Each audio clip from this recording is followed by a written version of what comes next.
आज सकाळी 5:30-6 वाजता पळसखेडा या ठिकाणी सुभाष लक्ष्मणराव काकडे यांच्या घरात ते झोपलेले असताना बिबट्याने सकाळी त्या ठिकाणी हल्ला केला, त्याच्यामध्ये त्यांचा मृत्यू झालेला आहे।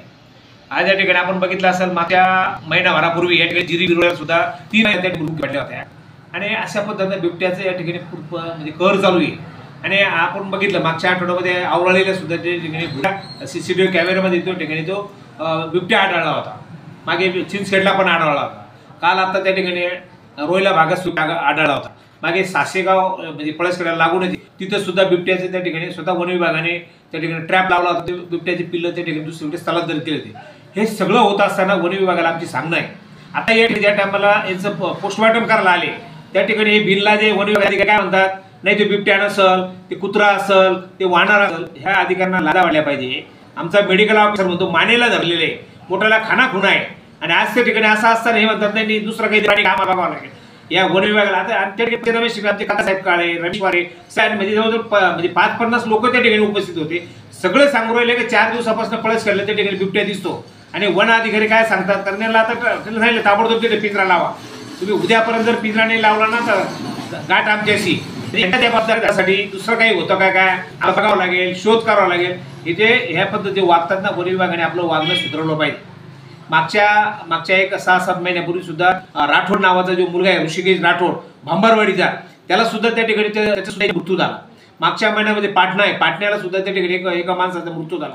ह्या सगळ्या नित्याच्या घटना झाल्या, लोकांची शेती करणं सुद्धा अवघड झाले। आज एका ठिकाणी महिला निघायला पाहिजे तर त्या ठिकाणी ते रोजानं जात नाही, त्यामुळे तुम्ही आमच्याबरोबर चला, तर त्या ठिकाणी बिबट्याचा आम्हाला त्रास आहे। असं सगळं होत असताना वन विभागाने ठोस कारवाई केली पाहिजे। मागच्या 6 महिन्यापूर्वी मी स्वतः वनमंत्री गणेशराव नाईक साहेब यांना आम्ही भेटलो होतो आणि कन्नड तालुका संघर्ष समितीच्या वतीने आपण अशी मागणी केली होती की साहेब गवताळा अभयारण्यासोबत जी मेळघाट अभयारण्य आहे, ताडोबा अभयारण्य आहे, त्या ठिकाणी लॉयन सफारी झाली, व्याघ्र प्रकल्प झाला, आमच्या मराठवाड्यातल्या गवताळ्याला का होत नाही असं म्हणावं लागेल की इथल्या लोकप्रतिनिधी सुद्धा याच्याकडे लक्ष नाहीये आणि म्हणून तो व्याघ्र प्रकल्प टांगलेला आहे।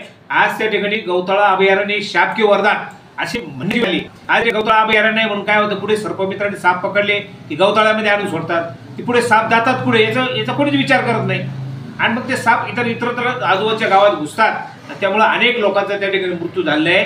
मागच्या 15 दिवसापूर्वी या ठिकाणी नावडी गावातला माणूस सुद्धा सर्पदंश झाला, 1 तासात तो त्या ठिकाणी मृत्यू पावला। या सगळ्या घटना होत आहेत आणि असं सगळं होत असताना आज या ठिकाणी आवळ्याला सुद्धा आमच्या त्या ठिकाणी म्हणजे निकम नावाचा माणूस आहे, मागच्या आठवड्यामध्ये जेव्हा त्याला सर्पदंश झाला तिकडे व्हॅक्सिन सुद्धा उपलब्ध नव्हते। मग त्या ठिकाणी मी DHOला फोन लावला की सगळ्या प्राथमिक आरोग्य केंद्राला स्नेक बाईट आणि डॉग बाईट तुम्ही उपलब्ध केले पाहिजे। सांगायचं तात्पर्य असं की या ठिकाणी वन विभागाने याची काळजी घेतली पाहिजे। आमची अनेक दिवसाची जी मागणी व्याघ्र प्रकल्प झाला पाहिजे। मागच्या वर्षी 15 ऑगस्ट 2024ला आम्ही त्या ठिकाणी उपोषण केलं होतं, त्या टायमाला वन विभागाने असं लेखी पत्र आम्हाला दिलं होतं की या ठिकाणी गवताळा अभयारण्याअंतर्गत आमची जी मागणी जो चर्क होता म्हणजे मधले प्राणी मध्ये राहतील ते बाहेर येणार नाही। आज काय परिस्थिती आहे, आज त्या ठिकाणी आता थोड्याशा कैऱ्या येऊ द्या, वानरं कैऱ्या खातात, थोडेसे मकाला कंस आले की त्या ठिकाणी रानडुक्कर येऊन ते कंस खातात, म्हणजे या गवताळा अभयारण्याचा फायदा तर नाही, आम्हाला नुकसान जास्त आहे।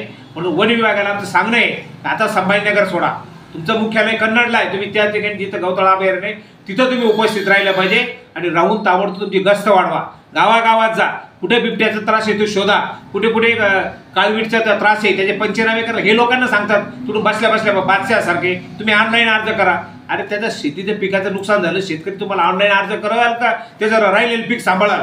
तर वन विभागाला आमचं सांगणं आहे शेतकरी ऑनलाईन अर्ज करणार नाही, त्या ठिकाणी नुसतं फोन आला तुम्हाला जावं लागेल, तिथं जा, पंचनामा करा आणि त्या शेतकऱ्याला वन विभागाची जी काही तरतूद आहे त्या शेतकऱ्याला सुद्धा 72 तासामध्ये मदत मिळाली पाहिजे। आणि आता ह्या काकडे हा जो माणूस जो पळसखेड्याचा वारला तो बिचारा त्या ठिकाणी आज कुटुंब प्रमुख होता, आज ते पूर्ण कुटुंब उघड्यावर पडलं, तर वन विभागाचे अधिकारी बिनलाच सारखं म्हणतात आम्हाला बघावं लागेल, आम्हाला ॲनालिसिस करावं लागेल, काही ॲनालिसिस करून तिथे बिबट्या आहे, सगळे लोक सांगतायत, त्या गावातल्या अनेक लोकांनी बघितलेलं आहे।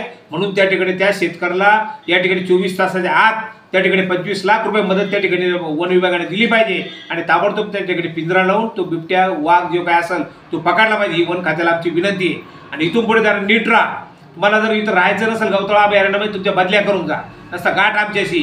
आणि यापुढे इथून पुढे अशा पद्धतीचं पुढे काही नुकसान होत असेल तर शेतकऱ्यांनी सुद्धा जागृत राहून ताबडतोब वन विभागाला कळवलं पाहिजे. माझं शेती पिकाचं नुकसान झालं, रानडुकरांनी नुकसान केलं, वानरांनी नुकसान केलं, इथं बिबटे दिसला, ताबडतोब एक फोन लावा. आणि यांनी जर दखल नाही घेतली मग यांच्याकडे आपण बघू.